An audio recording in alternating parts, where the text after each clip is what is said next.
Prince Harry, thank you for speaking with the BBC just as the court decision is out, which obviously didn't go in your favor. I want to start by asking what this means now for your Tout a family. commencé par un simple colis. Ni sceau royal, ni annonce officielle, ni avertissement des services de sécurité, juste un paquet apparemment déposé innocemment sur mon bureau à mon retour de Boston. Pourtant, avant même de le toucher, j'ai ressenti une tension palpable, comme si un fil invisible du passé s'enroulait autour de ma poitrine. Je n'aurais jamais imaginé qu'un objet de quelques centaines de grammes puisse bouleverser mon monde, mais je savais alors que ce ne pouvait être un colis ordinaire. Paris figurait sur le cachet de la Poste. La ville qui symbolise la beauté pour des millions de personnes, mais qui pour moi reste à jamais marquée par la perte, le silence et des souvenirs inachevés. Mes doigts hésitèrent sur le seau, non par crainte du danger, mais par crainte de la connaissance. Je savais que tout ce qui concernait Paris serait indissociable d'elle, ma mère la femme que le monde a aimée. Le monde aimait et que j'ai perdu avant même de la connaître vraiment adulte. En ouvrant le paquet et en lisant les premiers documents, je sentis mon souffle se couper. Les mots étaient froids techniques cliniques, mais leur signification s'imprégna immédiatement dans ma mémoire. Je lus des descriptions de blessures dont je n'avais jamais entendu parler, des notes qui laissaient entendre qu'il s'était passé quelque chose de plus grave qu'une simple collision mortelle dans un tunnel parisien. Et tandis que je feuilletais les pages, je sentis mes mains trembler. Pendant ces quelques secondes, une seule pensée m'a traversé l'esprit. Peut-être n'avais-je jamais vraiment su la vérité sur sa mort. Les documents décrivaient une blessure qui, selon l'expéditeur anonyme, était incompatible avec l'accident. J'ai senti mon cœur s'emballer comme s'il avertissait mon corps que je franchissais un point de non-retour. Mon esprit s'efforçait de rester rationnel. Pendant des années, j'avais appris à rester sceptique, à ne jamais réagir aux rumeurs, à toujours chercher des preuves du contexte. Mais ces papiers étaient différents. Ils semblaient authentiques, ils étaient datés. Ils portaient les cachets de l'hôpital où elle avait rendu son dernier souffle.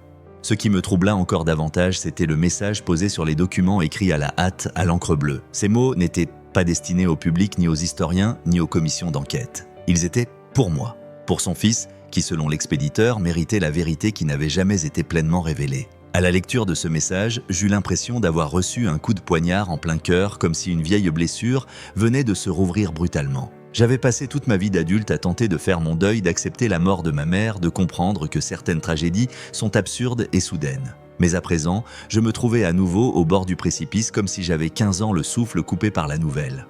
Ce qui m'a peut-être le plus choqué, c'est cette sensation de paralysie qui m'a saisi. Je voulais des réponses immédiates, une confirmation, une preuve, quelque chose pour dissiper la confusion. En même temps, je savais que je ne pouvais pas simplement ignorer le colis.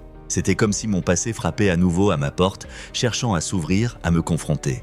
J'ai pensé à Catherine, à mes enfants, à la responsabilité qui pesait désormais sur mes épaules. Comment pouvais-je remplir mes devoirs alors que mon esprit était hanté par un passé qui soudain semblait bien moins clos? Comment pouvais-je me concentrer sur l'avenir de la monarchie alors que le passé se retirait brutalement de moi? Mes pensées se sont tournées vers ce jour de 1997, vers les images du cortège funèbre, vers le cercueil fermé, qui nous avait plongé mon frère et moi dans le désespoir. Nous étions des enfants accablés par le chagrin et personne n'avait pu nous expliquer pourquoi nous n'avions pas le droit de la voir une dernière fois. On nous avait toujours dit que c'était mieux ainsi, que nous étions protégés du poids de la réalité. Mais maintenant, ces documents entre les mains, je me demandais si c'était vraiment toute l'histoire. Si des choix avaient été faits qui à l'époque n'avaient rien à voir avec la protection, mais avec autre chose. Quelque chose que je commençais peut-être à entrevoir pour la première fois. J'ai senti ma gorge se serrer tandis que je continuais à feuilleter les pages. Chaque mot résonnait comme un coup, chaque détail comme une pièce de puzzle obscure que je n'avais jamais vue auparavant. Et pourtant, malgré le choc, quelque chose d'autre s'éveillait en moi, un désir de savoir, le désir de comprendre enfin ce qui s'était réellement passé durant ces dernières heures. Peut-être n'était-ce pas seulement une question de blessure. Peut-être était-ce une question de silence, de non-dit, de déclarations diplomatiques qui n'avaient jamais permis de saisir pleinement le sens. Au fil de ma lecture, j'ai été frappé par le fait que ce paquet n'était pas destiné à simplement attiser la curiosité. Il ressemblait davantage à une clé à l'ouverture d'une porte restée close pendant près de 30 ans. Et je sentais que cette porte recelait une force émotionnelle capable de réorienter ma vie, voire de la bouleverser complètement. Car une fois qu'on remet en question une vérité établie, comment retrouver la sérénité ? Avant même d'avoir fini d'examiner le dossier en entier, je savais que je ne pouvais plus me permettre de retomber dans l'ignorance qui m'avait envahi une heure auparavant. Il n'y avait pas de retour en arrière possible. Je devais aller de l'avant, je devais enquêter, je devais comprendre, non pas par goût du risque, non pas par vengeance, mais pour la paix intérieure, pour cette part de moi qui n'avait jamais vraiment guéri. Et pourtant, assise là les documents sur les genoux, une question me taraudait douloureusement, une question que j'avais refoulée pendant des années, et si la vérité sur sa mort n'était jamais censée être découverte, je pensais que le choc initial serait le plus dur, mais ce soir-là, assise seule dans mon bureau, en feuilletant à nouveau les documents, j'ai réalisé à quel point leur impact était profond. Chaque mot, chaque note, chaque terme médical semblait m'obliger à réexaminer mes souvenirs. C'était comme si mon passé si précieusement conservé dans une boîte d'émotions mêlées avait été brutalement arraché. Et je ne pouvais m'empêcher de regarder. Les documents semblaient me prendre un peu plus à chaque page mes certitudes, ma paix, ma conviction que la version officielle de sa mort était au moins l'un des rares aspects intacts. Le document qui m'a glacé le sang était un compte rendu médical suggérant une blessure qui ne correspondait pas à la violence de l'accident. Une profonde coupure, inexpliquée. Je fixais cette phrase malgré les protestations de mon corps et le vertige. Pourquoi un tel détail n'avait-il jamais été révélé? Si c'était vrai, pourquoi l'avoir caché? Et si ce n'était pas le cas, qui aurait pris la peine de falsifier un tel document? J'ai senti ressurgir la vieille douleur que j'avais tenté de contenir pendant des années, la douleur d'un garçon forcé de grandir trop vite à cause d'un deuil contraint d'enterrer sa mère avant de pouvoir la comprendre pleinement. Mais à présent, à travers ces notes, cette douleur semblait se mêler à la rage. Non pas une rage aveugle, mais une rage sourde et profonde, celle qui vous saisit quand vous avez le sentiment d'avoir été trompé pendant toutes ces années. Le sentiment que vos souvenirs ont peut-être été manipulés, soigneusement orchestrés par des gens qui pensaient savoir ce qui était bon pour vous. En poursuivant ma lecture, je me suis rendu compte que le colis contenait bien plus que de simples informations médicales. Il renfermait des copies de notes internes apparemment issues de la correspondance entre médecins français et diplomates britanniques. Des mots comme discrétion, sécurité et transport urgent sautaient aux yeux. Pour la première fois, je me suis demandé ce qui s'était réellement passé entre l'admission de ma mère à l'hôpital parisien et le rapatriement de sa dépouille à Londres. J'avais toujours cru que ces heures avaient été difficiles, mais sans ambiguïté. À présent, elles semblaient se fondre dans un brouillard de questions sans réponse. Ces documents ont aussi ravivé le souvenir de son cercueil fermé. À l'époque, on ne m'a jamais donné la moindre raison concrète pour laquelle mon frère et moi n'avions pas le droit de la voir. C'est mieux ainsi, nous disait-on, pour votre bien. J'ai cru ces mots pendant des années car je devais croire que les adultes de cette époque savaient ce qu'ils faisaient. Mais maintenant, tout a commencé à changer. Était-ce vraiment pour nous protéger ou pour protéger autre chose? Une image, une réputation, une vérité trop complexe ou trop douloureuse à révéler? Cette nuit-là, pas un instant de répit, je suis allé de mon bureau à la fenêtre, contemplant les jardins éclairés par une douce lumière, et j'ai senti mon cœur s'alourdir à chaque pensée qui s'enchaînait. J'ai pensé à Harry, à son combat permanent contre la version officielle de sa mort, à toutes ces fois où il avait répété que le monde avait été injuste envers nous. Et maintenant, je me demandais, avait-il perçu ce sentiment avant moi? Avait-il toujours su qu'il existait une réalité plus sombre, sous-jacente à l'histoire officielle que je refusais de voir? Mais à côté de toutes ces questions, une autre chose a surgi, la peur de ce que cette quête pourrait déclencher. Car vouloir des réponses est une chose, mais réaliser que ces réponses peuvent bouleverser une vie à jamais en est une autre. Si je persistais sur cette voie, il n'y aurait pas de retour en arrière. Je le ressentais très clairement, comme si mon corps le comprenait, avant même que mon esprit ne soit prêt à l'admettre. Pourtant, je ne pouvais m'arrêter. J'ai rouvert les documents comme si je pouvais y trouver quelque chose qui m'avait échappé caché entre les lignes. Une nuance, une confirmation, un réconfort. Mais ces papiers ne contenaient rien de rassurant. Seulement des questions. Des questions nées de faits qui semblaient à moitié vraies et à moitié appelant à une interprétation. Je me demandais qui avait envoyé le colis. Le message dessus, pour le fils qui mérite la vérité, semblait à la fois empreint d'empathie et de mauvais augure. Comme si quelqu'un pensait me rendre service alors qu'en réalité, il sapait mes fondements. Qui connaissait ma mère à ce point pour penser que j'avais besoin d'en savoir plus, qui savait même quel document je n'avais jamais vu.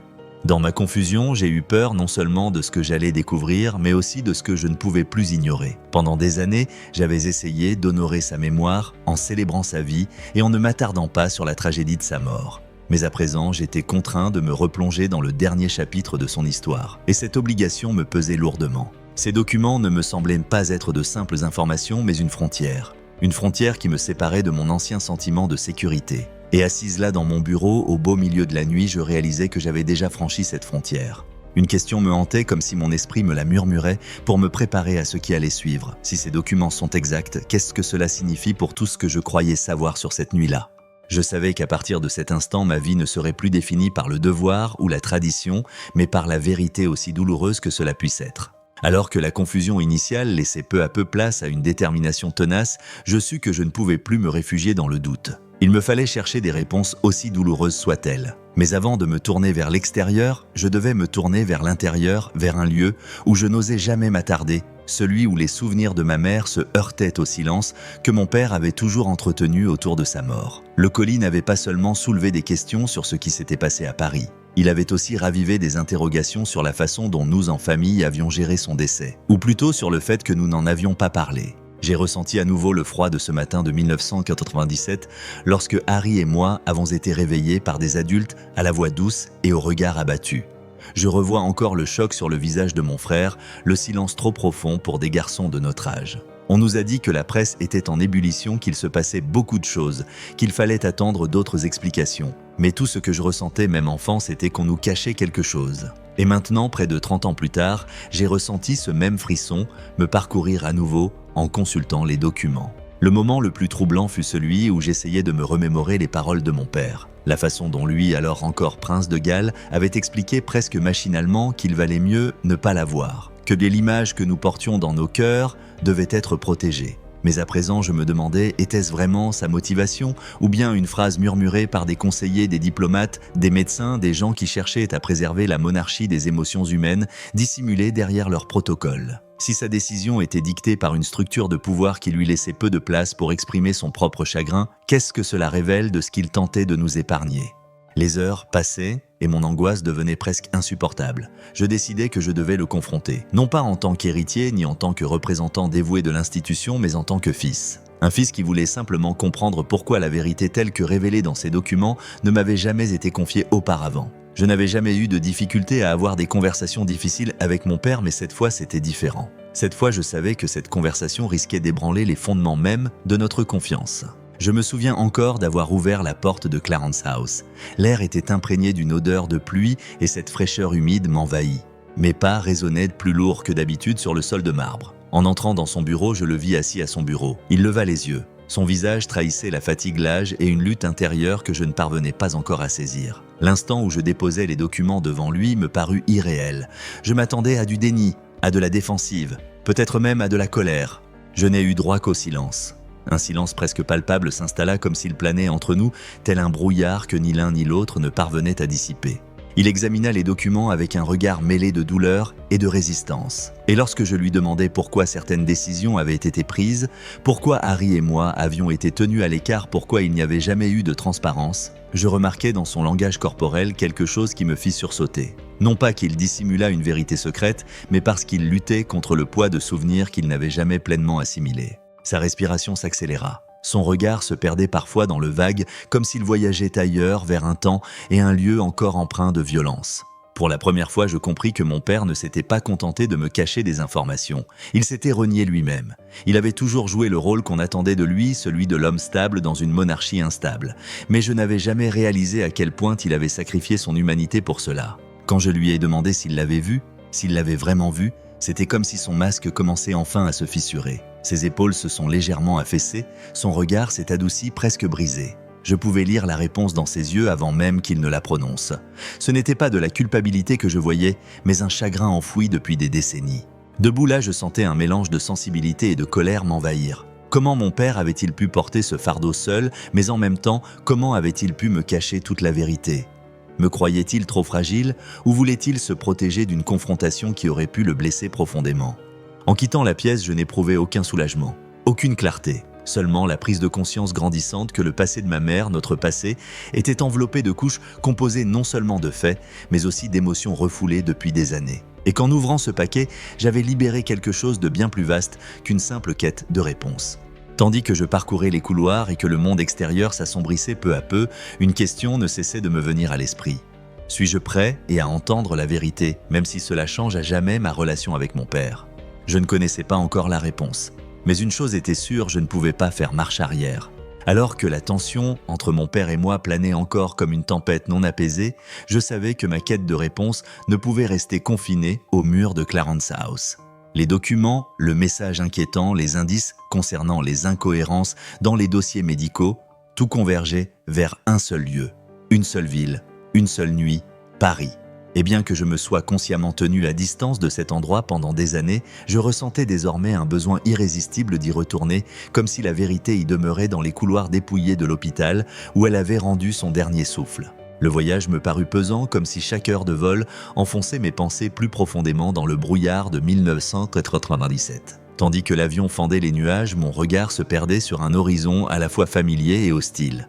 J'avais beaucoup voyagé dans ma vie d'adulte, mais aucune destination n'avait eu le même poids que Paris. La ville qui baigne le monde de lumière, mais qui pour moi restait à jamais plongée dans les ténèbres de cette nuit-là. Et pourtant, c'était précisément là que je devais être pour comprendre, pour enfin entrevoir les contours de l'histoire que j'avais refoulée pendant toutes ces années. En entrant dans la Pitié-Salpêtrière, j'ai immédiatement ressenti une vague glaciale de souvenirs, même si je n'avais pas été témoin des événements. Je ne savais que ce que j'avais entendu, ce que j'avais lu, ce que les médias avaient rabâché à l'époque, mais à présent je me trouvais dans les couloirs qui avaient vu ces derniers instants. Les néons, les murs blancs, l'odeur de désinfectant, tout semblait froid, distant et pourtant d'une intensité indéniable. Kemp marchait à mes côtés, son regard calme et perçant semblant saisir chaque détail. Il avait l'habitude des affaires qui se déroulaient dans l'ombre de la monarchie, mais j'ai aussi perçu une certaine tension dans ses traits. Il savait que ce n'était pas une simple mission de vérification. Il ne s'agissait pas de jeu politique, il s'agissait d'un fils et de sa mère.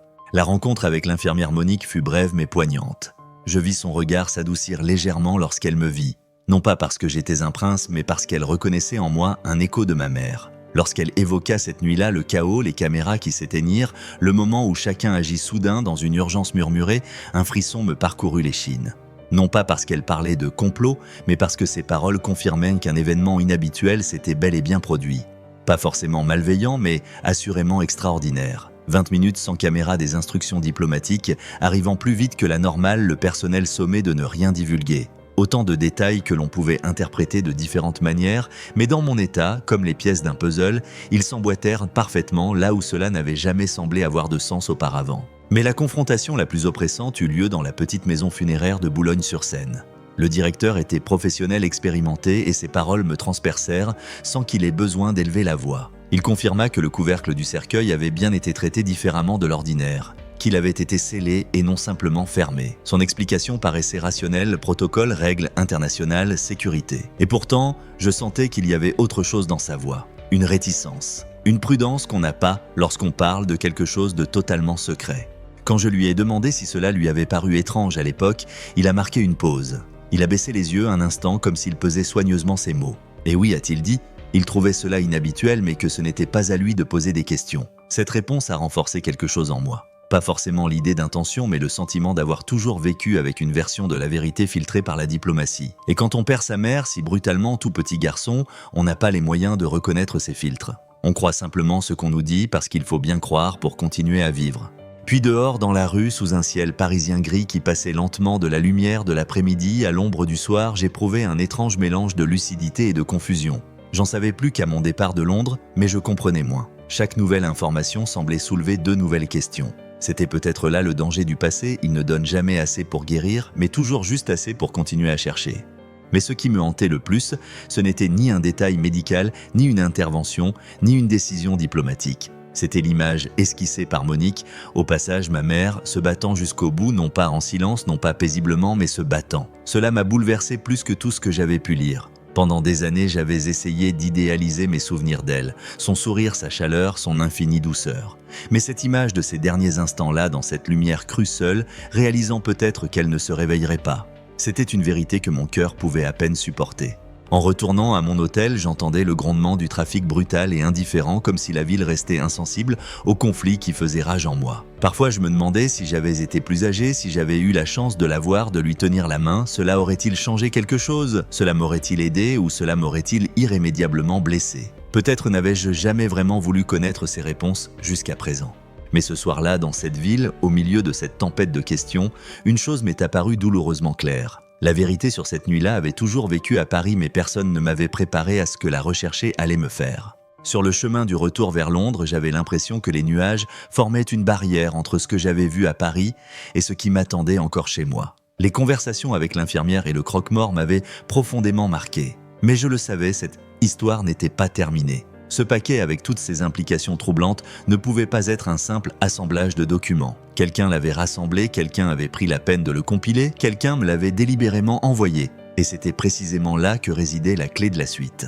Lorsque la police royale a frappé à ma porte quelques jours plus tard, avec ses premières conclusions concernant l'expéditeur, j'ai ressenti un autre coup dur, mais cette fois d'une toute autre ampleur. Pas de service secret. Pas de complot au sein du palais, pas de médecin français rongé par le remords, ni de diplomate mourant cherchant à apaiser sa conscience.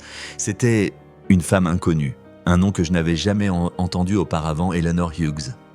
Je me souviens avoir ouvert le dossier. Sa photo me fixait dès la première page, une femme ordinaire, la trentaine, les cheveux bruns, rien qui ne laissait présager un danger ou des intentions sinistres. Mais son dossier racontait une toute autre histoire. Des antécédents d'instabilité mentale, une obsession grandissante pour ma mère et la conviction de plus en plus forte qu'elle détenait la clé d'une vérité cachée. Elle avait assisté à des séminaires où j'intervenais, avait écrit aux institutions où je travaillais et avait même en 2021 tenté de me remettre en main propre un article de recherche sur le deuil. Au début, j'ai ressenti de la confusion puis de la colère, non pas contre elle, mais contre le fait que mon chagrin ait une fois de plus été instrumentalisé par quelqu'un qui ne comprenait rien. J'ai parcouru les preuves rassemblées par la police graphique, copies de journaux, pages imprimées de sites web, brochures médicales des années 1990 et même de faux tampons d'hôpital. Et puis le plus choquant, une reconstitution numérique du dossier que j'avais en ma possession. La police avait établi que la plaie de 4 cm de profondeur n'avait jamais figuré dans aucun rapport officiel. Eleanor l'avait créée elle-même soigneusement copiée, vieillie, jaunie artificiellement. La réalité m'a presque frappé de plein fouet. Pendant tous ces jours, j'avais cru être confronté à la vérité alors qu'en réalité, j'assistais à la manifestation de l'obsession de quelqu'un. Quelqu'un qui pensait devoir me réveiller, comme elle l'avait dit lors de son interrogatoire. Les mots rapportés par la police, je voulais lui montrer qu'il ne faut jamais accepter tout ce qu'on vous dit, ont résonné comme une gifle, car c'était précisément ce que j'essayais de faire. J'essayais de comprendre, j'essayais de guérir, j'essayais de vivre honnêtement dans un monde qui n'avait jamais été honnête avec ma mère. Ce soir-là, assise dans mon bureau, refermant le dossier contenant le rapport de police, j'ai ressenti une pointe d'amertume.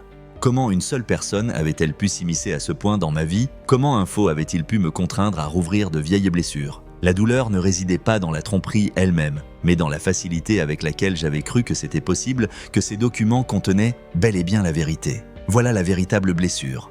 Mais simultanément, au sein de cette amertume, une nouvelle pensée commença à germer si quelqu'un qui n'avait jamais connu ma mère pouvait se montrer si déterminé dans sa quête d'une vérité fictive. Combien de personnes dans le monde entretenaient leur propre mythe autour de Diana? Combien croyaient au complot, au secret, aux ténèbres cachées, non pas par malveillance, mais parce qu'elles n'avaient jamais fait le deuil de cette perte. C'est à ce moment-là que ma colère envers Eleanor s'est dissipée. J'ai ressenti davantage de tristesse. De la tristesse pour elle, pour les tourments qui l'avaient poussée à cet acte, mais aussi de la tristesse pour moi-même. Car mes recherches n'avaient pas seulement rouvert le passé. Elles avaient aussi révélé la fragilité du deuil même des décennies plus tard. L'enquête policière a révélé qu'Eleanor avait planifié de longue date ce qu'elle m'avait envoyé, en collectionnant de vieux timbres, en cherchant du papier d'apparence authentique des années 1990, en passant des heures à manipuler des documents numériques, et surtout en croyant que c'était moi qui avais besoin d'aide. Ces paroles, lors de l'interrogatoire, qu'elle voulait me montrer que la vérité ne devait jamais être enfouie sous le silence, m'ont étrangement touché. Elles étaient mal avisées, fausses, voire dangereuses, mais d'une certaine manière, leur essence résonnait avec mes propres sentiments. Car au sein même du palais, le silence est en effet souvent utilisé comme une protection, parfois par amour, mais parfois aussi par peur. J'ai commencé à comprendre que toute cette supercherie, aussi destructrice, fût-elle m'avait apporté quelque chose que je n'aurais jamais eu, autrement une raison d'entamer les conversations que j'évitais depuis des années, une raison de poser à nouveau des questions à mon père, une raison d'affronter enfin le passé au lieu de le refouler. Mais cette prise de conscience s'accompagna d'une question amère. Avais-je vraiment besoin de cette tromperie pour trouver le courage de voir ce que j'avais toujours caché? Peut-être que la réponse était oui. Peut-être fallait-il que quelqu'un ébranle mes fondements pour que j'ose enfin explorer ce qui se cachait en dessous. Alors que je me frottais le visage et sentais les larmes me monter aux yeux, une chose était absolument certaine: si je ne poursuivais pas le dialogue avec mon père, si je ne comprenais pas son silence, les raisons de ses décisions, ce passé continuerait de me hanter. Non pas par des complots ou des blessures imaginaires, mais par les vraies questions que je ne m'étais jamais posées. Je me suis donc levé avant même que la lumière du jour ne filtre à travers les rideaux et j'ai décidé de le retrouver. Non pas comme un héritier, mais de nouveau comme alors, comme le fils d'une femme partie trop tôt. Le matin où j'ai rendu visite à mon père fut différent de la confrontation précédente.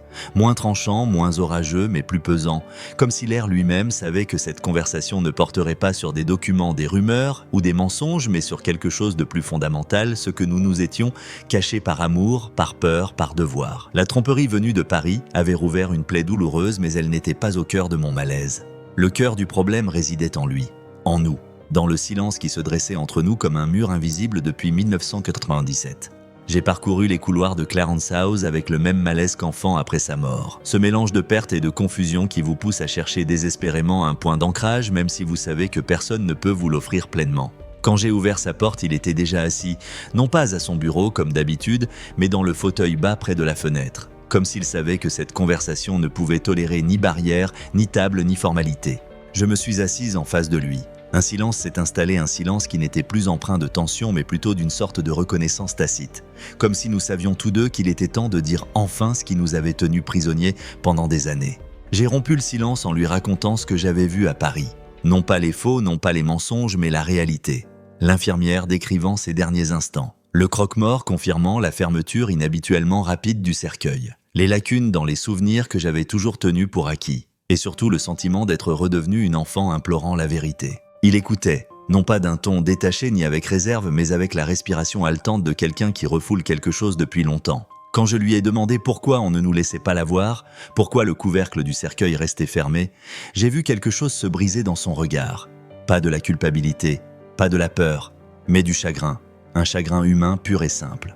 Et puis il me l'a raconté, la véritable histoire, une histoire sans complot, sans diplomatie, sans arrière-pensée politique, juste du chagrin. Il l'avait vu, à l'hôpital parisien. Pas longtemps passe pas dans la paix, mais assez longtemps pour savoir que son corps avait subi de graves blessures. Des blessures que ses fils ne pourraient supporter. Non pas la vue de sa souffrance, mais le fardeau psychologique. Il disait qu'à ses côtés, il avait senti que son rôle n'était plus celui d'un prince, mais celui d'un père. Un père qui devait choisir entre transparence et protection. Et que, peut-être pas parfaitement, peut-être pas sans défaut, mais par amour, il avait choisi la protection. Il a dit que son visage n'était plus celui que le monde connaissait. Plus celui que nous aimions, que le choc, les soins médicaux, l'urgence de cette nuit-là l'avaient bien marqué à jamais d'une façon qu'il n'aurait jamais pu imaginer. Et qu'à cet instant, la voix brisée, le cœur meurtri, il avait décidé que notre dernier souvenir d'elle ne devait pas être terni par la cruauté d'un accident. J'ai eu le souffle coupé, car derrière ces paroles, il n'y avait aucune logique institutionnelle, aucun raisonnement de palais, aucun protocole, juste lui. Un homme qui avait dû faire un choix impossible sous le regard du monde entier, sous les flashs des appareils photos, les délibérations des diplomates et le regard de milliers de personnes. Et tandis qu'il parlait, j'ai compris que je n'avais jamais vraiment saisi ce choix, car je l'avais toujours perçu à travers le prisme de mon propre chagrin, et non du sien. Il a également déclaré que la décision de sceller le cercueil avait été ultérieurement confortée par des conseillers par crainte de fuite, de sensationnalisme et d'images irrespectueuses. Mais que le fond de cette décision avait déjà été pris à Paris bien avant que le palais ne soit impliqué. Il a ajouté qu'il avait souvent voulu expliquer son choix, mais qu'il s'en était toujours abstenu. Non pas par crainte de mon jugement, mais par peur de me briser à nouveau. Quand il a dit ça, c'était comme si l'espace autour de nous s'était adouci, comme si le silence qui nous paraissait auparavant un blocage laissait place à la compréhension. J'ai repensé au visage de ma mère tel que je l'avais connu, son sourire, sa chaleur, ses bras autour de moi. Et puis j'ai vu mon père, un homme qui lui aussi souffrait, mais qu'il n'avait jamais pu laisser paraître. Cet homme qui, pendant toutes ces années, avait paru distant calculateur, alors qu'en réalité, il portait une blessure trop profonde pour être dévoilée en public.